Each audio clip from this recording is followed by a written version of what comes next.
खूप खूप आभारी आहे तुमची, कारण मी तुमचे आधीचे कार्यक्रम पाहिलेत आणि एक प्रकारचं प्रेरणादायी अशी व्यक्तिमत्व तुम्ही निवडता. त्याच्यात मला तुम्ही निवडलं त्याच्याबद्दल खूप खूप धन्यवाद. धन्यवाद, धन्यवाद. आणि आता एवढ्या सगळ्या मुलांशी मला थेट संवाद साधता येईल, ही एक पर्वणी आहे. तर खूप छान वाटतंय.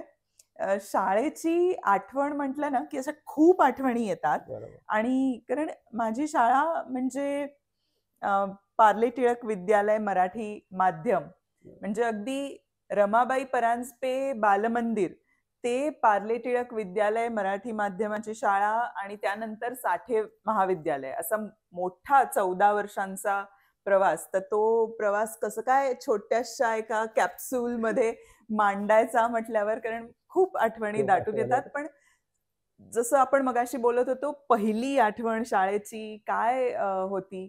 रमाबाई परांजपे आमचं बालमंदिर हं. म्हणजे आमचं बालमंदिर. म्हणजे खरंच ते माझं बालमंदिर. माझे 3.5 वर्षाचं असताना किंवा 3.5-4 वर्षाचे मुलं. पण मला अजूनही अगदी म्हणजे डोळ्यासमोर ती मूर्ती तशीच्या तशी उभी आहे. जेव्हा मी पहिलं पाऊल बालमंदिरात ठेवलं आणि समोर अ, सरस्वतीची एक सुंदर मूर्ती, अ, म्हणजे जिच्याकडे बघून या कुंदेंदू तुषार हार धवला, जसं आपल्या मनातून बाहेर येईल बाहेर येतं. अशी ती सुंदर मूर्ती तिथे प्रथम, म्हणजे जिथे आम्ही पाऊल ठेवलं तिथे माझी, आणि ती आठवण माझ्या म्हणजे माझ्या मनपटलावर अजूनही तशीच्या तशी तरळते. जगाला कसं सामोरं जायचं, म्हणजे आमचं शिक्षण कसं सुरू तर शाळेच्या आजूबाजूचे रस्ते कुठले आहेत, त्या रस्त्यांवरून आम्ही आषाढी कार्तिकीच्या वाऱ्या, म्हणजे त्याच्यामध्ये एक मुक्ताई आहे, ज्ञानेश्वर आणि म्हणजे डोक्यावर माऊली तुळस, आणि सगळी आपली संत परंपरा, हे आम्ही ज्ञानोबा माऊली अ, तुकाराम. असं म्हणत आम्ही पायी ते सगळे हनुमान रोड आमचं असं सगळं फिरत अशी ती वारी दिंडी दिंडी. अशी निघायची. आणि हा एक संस्कार, संत परंपरेचा संस्कार, त्याच्यामध्ये किती गोष्टी आहेत ज्या त्या वयामध्ये आम्हाला नाही सांगितल्या कोणी, की ह्याच्या मागे काय काय उद्देश आहे, पण ते संस्कार आमच्यावर नकळत झाले, ते शाळेकडून झाले. मी तुम्हाला सगळ्यांनाच, म्हणजे जे सगळे मला आत्ता इथे भेटत आहोत आपण या व्हिडिओच्या, म्हणजे दृकश्राव्य माध्यमाच्या माध्यमाने आपण भेटतोय. पण खरंच सगळ्यांना कळकळीची विनंती आहे, की तुम्ही जे काही कराल, म्हणजे आज मी आर्मी ऑफिसर झाले आणि त्यानंतर पुढे मी समाजवैद्यकशास्त्रामध्ये, आता मी शिक्षक देखील आहे, मी प्रोफेसर आहे. पण या सगळ्याच्या मागे एक हा विचार आहे, की जे काही आपण करतो आहोत ना, ज्या ठिकाणी आपण आहोत, म्हणजे मी आर्मीमध्ये आहे आणि मी युनिफॉर्म चढवला आहे किंवा मी हातात बंदूक घेतली तेव्हाच माझी राष्ट्रभक्ती, ही राष्ट्रभक्ती नाही. तुम्ही जिथे कुठे आहात, ज्या ठिकाणी काम करताय, ज्या ठिकाणी तुम्ही पोहोचण्याचं ध्येय बाळगताय, त्या ठिकाणी तुम्ही उत्तम कामगिरी करा. अनंत अमुची ध्येयासक्ती अनंत आशा किनारा तुला पामराला. ह्या ओळी ओळखतो ना आपण सगळ्याच कुसुमाग्रजांच्या. ह्या हे जे उंच ध्येय आहे, हे तुम्ही गाठलं पाहिजे. आणि ते गाठताना नाम नमक निशान. नाम म्हणजे काय, तर तुमच्या आई वडिलांचं नाव, तुमच्या शाळेचं नाव, तुमच्या गुरुजनांचं नाव हे उंच ठेवलं पाहिजे.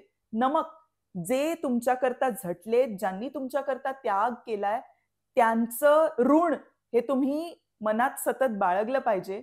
शाळेचं ऋण काय असतं? शाळेचं ऋण खरं तर कधी फिटत नाही, न फिटणारं ऋण. आणि निशान म्हणजे तुमची जी ध्वजा आहे, तुमच्या शाळेचं नाव असेल, तुमच्या देशाचं नाव असेल, ते सतत उंच राहावं याच्यासाठी मेहनत करणं.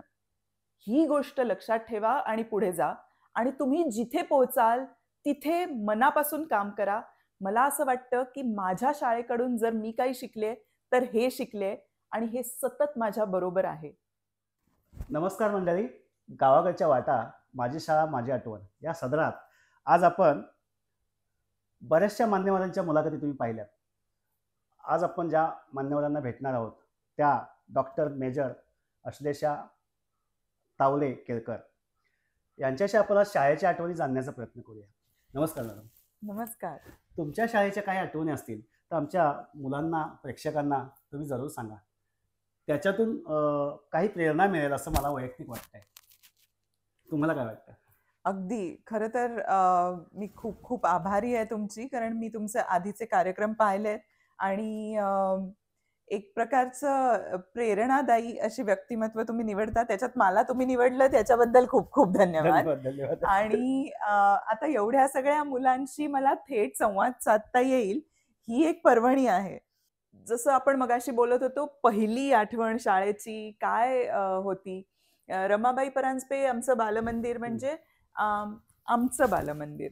म्हणजे खरंच ते माझं बालमंदिर. माझे 3.5 वर्षाचं असताना किंवा 3.5-4 वर्षाचे मुलं. पण मला अजूनही अगदी म्हणजे डोळ्यासमोर ती मूर्ती तशीच्या तशी उभी आहे. जेव्हा मी पहिलं पाऊल बालमंदिरात ठेवलं आणि समोर सरस्वतीची एक सुंदर मूर्ती, अशी ती सुंदर मूर्ती तिथे प्रथम म्हणजे जिथे आम्ही पाऊल ठेवलं तिथे माझी, आणि ती आठवण म्हणजे माझ्या मनपटलावर अजूनही तशीच्या तशी तरळतेय. आणि मग तिकडून छोटासा जिना, खरं तर तेव्हा तो जिना खूप मोठा वाटायचा. नंतर खूप वर्षांनी एकदा गेले तेव्हा मी म्हटलं, हाच तो मोठा जिना आहे का?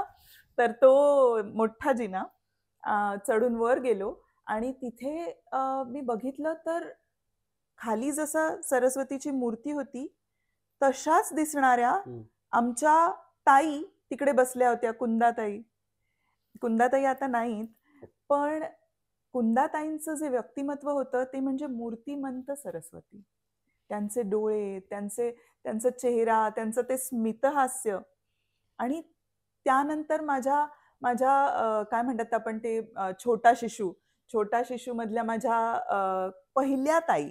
त्याआधीचं मला फारसं ते प्ले ग्रुप आणि असं सगळं बरं. असतंच म्हणा. आजकाल तर अजून त्याहूनही आधीचं असतं. पण माझ्या ज्या पहिल्या गुरु म्हणता येईल, अशा आईनंतर किंवा माझी आजी होती घरी. आई बाबा, आजी, माझी आत्या पण होती पार्ल्यामध्ये. हे सगळे तर आहे. म्हणजे कुटुंब संस्था हे पहिली शाळा असते खरं तर. बरोबर. आणि त्या आठवणीनंतर जी माझी शाळा होती ती ही. आणि तिथल्या माझ्या सुलभाताई, त्यांनी इतकं म्हणजे आपण हात जोडून नमस्कार करतो ना, तेव्हा हात कसे जोडायचे आणि प्रार्थनेच्या वेळेस कसं उभं राहायचं, एवढ्यापासून शिकवलेलं. आणि छोट्या-छोट्या गोष्टी त्या. अगदी, अगदी खूप आठवणीत आहे. त्याच्यानंतर जेव्हा आम्ही आमच्या प्राथमिक शाळेकडे गेलो, तेव्हा सुद्धा प्राथमिक शाळा म्हणजे आमचं पार्ले टिळक विद्यालय ना, तर करडी शिस्त. आणखीन बरेच काय-काय आम्हाला तिकडे अचानक मोठ्या शाळेचा मोठं युनिफॉर्म, आणि आम्ही बघायचो तेव्हा पण ताई दादा वगैरे असं असायचे ना, त्यांना पण बघायचो. मोठं पटांगण.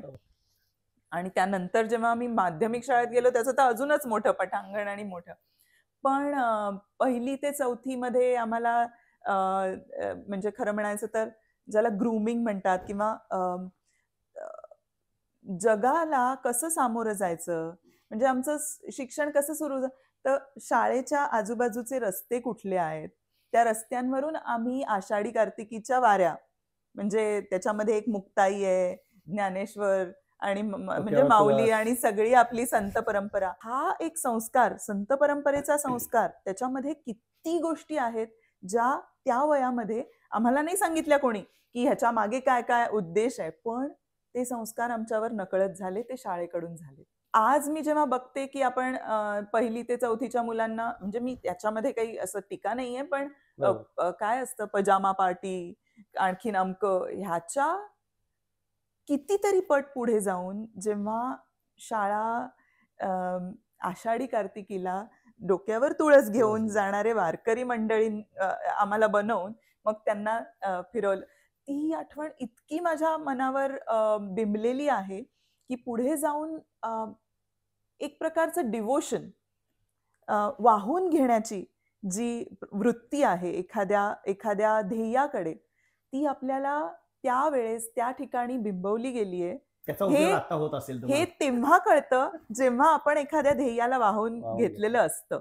बरोबर. तर ती एक आठवण आहे. 4थी मध्ये आमच्याकडे मोठी परीक्षा असायची ज्याच्यामध्ये आमचे वर्ग वगैरे निवडले जायचे आम्हाला. तर त्यावेळेस ती जी स्पर्धा, त्यावेळेस खरं तर स्पर्धा वगैरे असं काही नाही, म्हणजे आम्ही थोडंफार अभ्यास करणारे लोक होतो, म्हणजे खूप नाही पण असायचो, करायचो असं, अगदीच अभ्यास असं नाही, नाही कारण असं. आता पुढे जाऊन थोडं, आणि बाळाचे पाय पाळण्यात दिसतात म्हणतात तसं आमच्या इकडे त्या आमच्या बाई आम्हाला बघतच असायच्या की कोण कशामध्ये प्रावीण्य प्राप्त करतोय, कोण चित्रकलेत चांगलं आहे. 1 ऑगस्टला वक्तृत्व स्पर्धा असते पार्ले टिळक विद्यालयाची, ओके. आणि टिळकांच्या आयुष्यातल्या गोष्टी किंवा प्रसंग ह्यांना अनुसरून त्या वक्तृत्वाचे वक्तृत्व विषय. स्पर्धा. तर त्याच्यामध्ये जेव्हा आम्ही नुसत्या गोष्टी वाचायचो तेव्हा आम्हाला कोणी म्हणायचं नाही की हा आता हा उतारा पाठ करून ये आणि आता हा म्हणून दाखव घडाघणा, असं नाही असायचं. आम्हाला गोष्टी सांगायचे आणि त्यातून तुम्हाला कुठली आवडते ती गोष्ट तुम्ही स्वतःच्या शब्दात सांगा, वा. स्वतःच्या परीने सांगा, आणि त्यातून काय शिकताय तुम्ही. आणि दुसरं खूप खूप आनंदाचा क्षण असतो तो म्हणजे शाळेमध्ये तुम्हाला जेव्हा पारितोषिक मिळतं, तेव्हा माहिती नव्हतं काय फरक असतो पारितोषिक आणि बक्षिसामध्ये. आता पुढे जाऊन आपल्याला ते माहिती असतं. पण म्हणजे केवळ विज्ञानामध्ये प्रथम किंवा संस्कृत या विषयामध्ये बक्षीस 10वीच्या वेळेस मिळणं हे तर होतच, हे तर विषय होते, पण त्याखेरीज जे मला अजून आणि आठवत आहे ते म्हणजे बहिणाबाई चौधरी पारितोषिक, मी लिहिलेल्या कवितेला ते पारितोषिक मिळालं होतं. आजीवर लिहिलेली ती कविता होती आणि आमच्या मुख्याध्यापिका बाई वाटवेबाईंनी मला अगदी पारितोषिक तर दिलं, त्यानंतर त्यांच्या कक्षामध्ये बोलावलं होतं आणि मला विचारलं होतं की ही मालवणीतली कविता तू लिहिलीस कशी, तुला येतं का मालवणी. आणि मी खूप अभिमानाने सांगितलं होतं की हो, माझ्या आजीची ती भाषा आहे आणि आम्ही घरी मालवणीत बोलतो. तर ही जी आठवण आहे ना, ही मला आज सुद्धा जेव्हा मी तुमच्याशी बोलतीये तेव्हा गहिवरून येत आहे.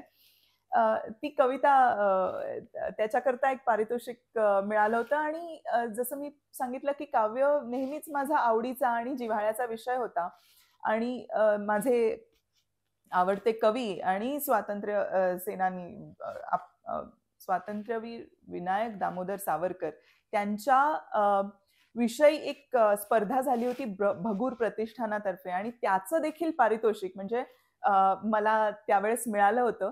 आणि ते पारितोषिक घेण्याकरता मी म्हणजे सगळेच, मी आई बाबा आम्ही तिथे पोहोचलो, त्यांच्या वाड्यात गेलो होतो, आणि कुठेतरी हे जे सगळे ह्या ज्या सगळ्या घटना आहेत त्या एक प्रकारचे संस्कार देऊन जातात.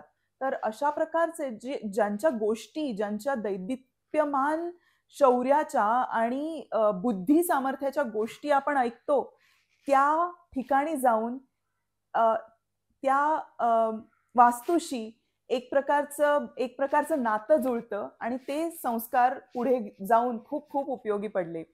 ज्या गोष्टी आपण ऐकतो ते त्या गोष्टींमधल्या ज्या भावना आहेत किंवा जी मूल्य आहेत ती जेव्हा जगायला मिळतात तेव्हा खरं तर ती मूल्य आत्मसात होतात, ज्याला आपण इंटरनलाइज म्हणतो, ते होतं. आणि ते शाळेच्या माध्यमातून खूपदा झालं. शाळेमध्ये अजून एक खूप खास कार्यक्रम म्हणजे वार्षिकोत्सव असायचा, आणि आमच्या वार्षिकोत्सवासाठी मला आठवतंय की नाटक बसवण्याचं काम जे होतं ते माझ्याकडे असायचं. म्हणजे अगदी नाटक लिहिण्यापासून ते नाटक बसवणं, ते स्टेजवर आणणं, त्यांचे डायलॉग्स सगळ्यांना एकत्र घेऊन ह्या सगळ्या गोष्टी, म्हणजे 7वीत असताना एक समाजाभिमुख असं नाटक लिहायचं, म्हणजे विषय सुद्धा असाच असला पाहिजे, सामाजिक विषय. तर म्हणजे तर ते एक असं नाटक लिहिलं होतं ज्याच्यामध्ये स्त्री शिक्षणावर भर दिला गेला होता, अशा प्रकारचं त्याच्या मागचा एक आशय होता. आणि ते नाटक म्हणजे आईने अगदी लिहिलं, तिथपासून मी ते डायलॉग्स घेऊन त्याच्यामध्ये पात्रांची जुळवाजुळव, आणि ते शेवटी आमच्या शाळेच्या स्टेजवर आमच्या वार्षिकोत्सवात ते नाटक प्रेझेंट करणं, ह्याच्यामध्ये एवढे स्किल्स माझे म्हणजे तिथे खरंच आपल्याला माहितीये की नाटकाच्या मध्ये कसं असतं, ते तेव्हा त्या वयामध्ये आम्हाला शिकवले गेले. म्हणजे नाट्यशास्त्र सारखं एक कॉम्प्लेक्स असं जे शास्त्र आहे त्याची देखील तोंड ओळख आम्हाला शाळेमध्ये, माझ्या शाळेत आम्हाला झाली. पुढे जाऊन जेव्हा ऑपरेशन्स करता, म्हणजे आर्मी ऑपरेशन्स करता काय, किंवा सर्जिकल ऑपरेशन्स, म्हणजे not surgical strikes but surgical operations as well, दोन्हीकडे माझं म्हणजे इन्व्हॉल्वमेंट होती. बट तरी सुद्धा त्या ठिकाणी जेव्हा सगळ्या एलिमेंट्सना एकत्र घेऊन, म्हणजे तो माझा जवान असेल, माझा नर्सिंग असिस्टंट असेल किंवा इन्फंटेरियन्स असतील, ह्या लोकांना एकत्र घेऊन एक सक्सेसफुल ऑपरेशन जेव्हा कंडक्ट करायचं असतं, त्या ठिकाणी हे जे नाट्यशास्त्रातले धडे होते ना, आणि शाळेत जेव्हा आम्ही सगळ्यांनाच एकत्र घेऊन ते नाट्यकुलं बसवलं होतं, म्हणजे सरकारचं डोकं ठिकाणावर आहे काय, असं जेव्हा टिळक म्हणाले ठणकावून, जेव्हा नंतर मी आर्म फोर्सेसमध्ये गेले आणि आता मी ऑफिसर म्हणून जेव्हा तिथे काम केलं, बरेचदा जो कमांडिंग ऑफिसर असतो त्याला as a doctor, me as a medical professional, जेव्हा मी त्याला एका सल्लागाराच्या नात्याने त्याच्याशी बोलते, तेव्हा त्या सिनियर कमांडिंग ऑफिसरला मला 1-2 गोष्टी सुनवाव्या लागतात आणि त्यावेळेस तो परखडपणा जो आहे तो आतमधून येतो. म्हणजे शाळेतल्या छोट्या छोट्या गोष्टी ज्या आम्हाला न कळत शिकवलेल्या आहेत, त्या आता मी डॉक्टर आहे मी म्हणून मी सांगते की मी त्याच्याशी कसं कम्पेअर करतेय, जसं आपल्या पूर्ण आरोग्याचा एक नकाशा अगदी डिटेल्ड तो आपल्या जनुकांमध्ये, डीएनए मध्ये असतो, तसा आपल्या व्यक्तिमत्वाचा जे बीज आहे ते शाळेच्या माध्यमातून आणि त्या वर्षांमध्ये आमची जी काही जडणघडण झाली, जे काही शिकवलं गेलं, त्यात तो जो डीएनए आहे तो तयार झाला. आणि तो कधीच आम्हाला असा सांगून आणि छडीच्या मार्फत नाही, तर नकळत आपले सण समारंभ, आपले वेगवेगळ्या विषय, पाठ्यपुस्तकच नाही तर पुस्तकांच्या बाहेर, त्यातून जे काही शिकले ते सगळं मला नेहमी नंतर पदोपदी जाणवत गेलं की हे सगळं मी कुठेतरी शिकले, कुठेतरी माझ्या आत बाणवलं गेलंय. ती शिस्त, ती चिकाटी, खरं तर धैर्य म्हणजे आम्ही कधीतरी असं लपून छपून जायचं, कुठेतरी खेळायलाच जायचं, ते पण त्याला पण धैर्य लागायचं, कारण आमच्या वाटवेबाई खूप कडक शिस्तीच्या, त्यांच्या शब्दाच्या बाहेर जायचं म्हणजे आमच्या प्रिन्सिपल नंतर माध्यमिक शाळेतल्या, तर त्यांच्या शब्दाच्या बाहेर, पण आम्हाला पण थोडंसं तर शाळा म्हटल्यावर हे तर असतंच, भीती असते आणि थोडा खोडकरपणा असतो, तो करायचाच असतो, नाही केला तर शाळा काय, तर त्यामुळे त्याच्यामध्ये खूप धैर्य लागायचं पण असं. आणि त्याचबरोबर एखादा विषय किंवा एखादी गोष्ट समरसून जगणं, समरसून शिकणं. आमच्या मराठीच्या तासाला किंवा माझं संस्कृत होतं, संस्कृतच्या तासाला एखादी कविता किंवा एखादं सुभाषित आमच्या मराठीच्या बाई असायच्या, आम्हाला इतकं साधं संदर्भासहित स्पष्टीकरण वगैरे आपल्याला आठवतं ना, एक धडा होता दमडी, तुम्हाला कदाचित आठवत असेल, मला माहित नाही, त्याच्या मराठी शाळा, मराठी माध्यम, तर त्या धड्यामध्ये ना ती छोटीशी मुलगी असते आणि गवताचा भारा डोक्यावरून हा 6वीतला धडा आहे हा, पण मला आजही आठवतोय कारण तो त्या पद्धतीने शिकवला गेला होता. ती डोक्यावर गवताचा भारा घेऊन जाते आणि ती थकलीये, ह्याच्यातली आदिवासी पाड्यातली मुलगी थकली आणि तिला झोप लागली आणि झोपेत तिला गावातला जो बाजार आहे ना, त्या बाजारात तिला शेव घ्यायची आहे, ते तिचं स्वप्न आहे आणि तिला असं वाटतंय की तिच्या डोक्यावर शेवेचाच भारा घेऊन चालले.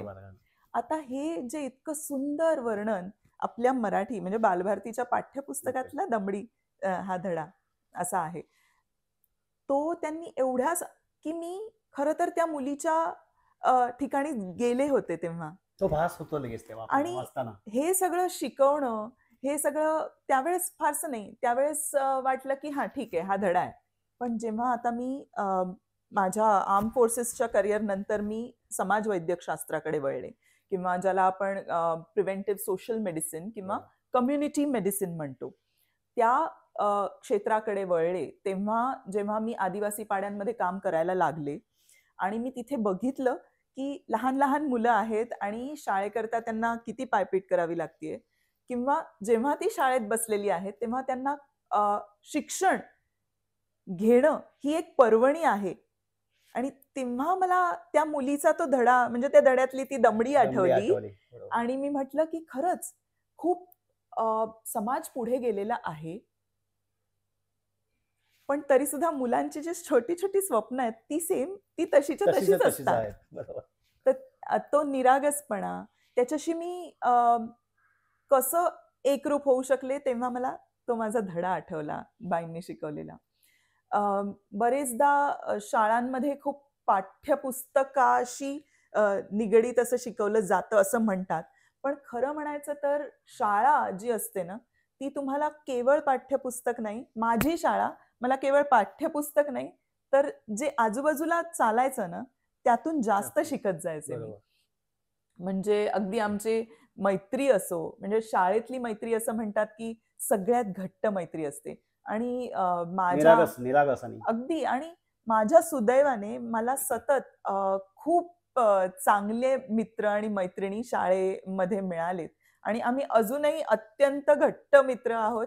अजूनही भेटतो आणि खूप त्याच म्हणजे मित्र-मैत्रिणींना भेटलं की आपण, मी वर्गातले दिवस कोण आठवतात. आहे, मी काय आहे, मी कुठे आहे, ह्याचा काही नाही. काहीही त्याच्याशी म्हणजे धरबंध नसतो त्याला. बरोबर. आणि मग आम्हाला एकदा आमचं पार्ल्यात, म्हणजे आमचं परीक्षेनंतर ठरलेलं असायचं की परीक्षा संपली की मग शिवसागरमध्ये जायचं आणि पावभाजी खायची. आणि मग तिकडे खूप हसायचं, काय मजा मस्ती असायची. बरेचदा आम्हाला, आणि असं 7वी-8वीतल्या मुली आणि मुलं, त्यामुळे एकदा दोनदा तर आम्हाला बाहेर पण काढलं होतं शिवसागर. ते अजून आठवतं त्यांना. नंतर आम्ही मग ते आपलं रामकृष्ण पार्ल्यातलं ते तिकडे सुद्धा.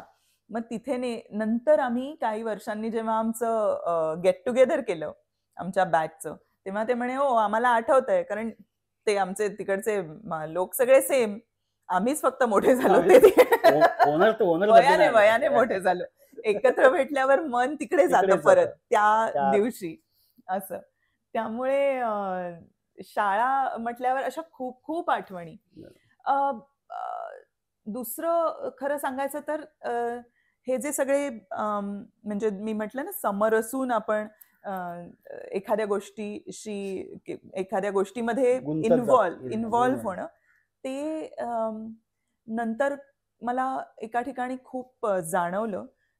डॉक्टर म्हणून जेव्हा आर्मीमध्ये काम करते ना मी, तेव्हा मी केवळ कसं असतं, तुम्हाला तर कल्पना आहे, आपले जवान आहेत, दे आर द स्ट्रॉंगेस्ट, सगळ्यात मजबूत आहेत. ते आपल्याला सांभाळतात, आपलं रक्षण ते करणार. त्यांना सहसा आजारी ते पडत नाहीत. पण ते आजारी पडू नयेत यासाठी काम करणं, हे माझी जबाबदारी असते.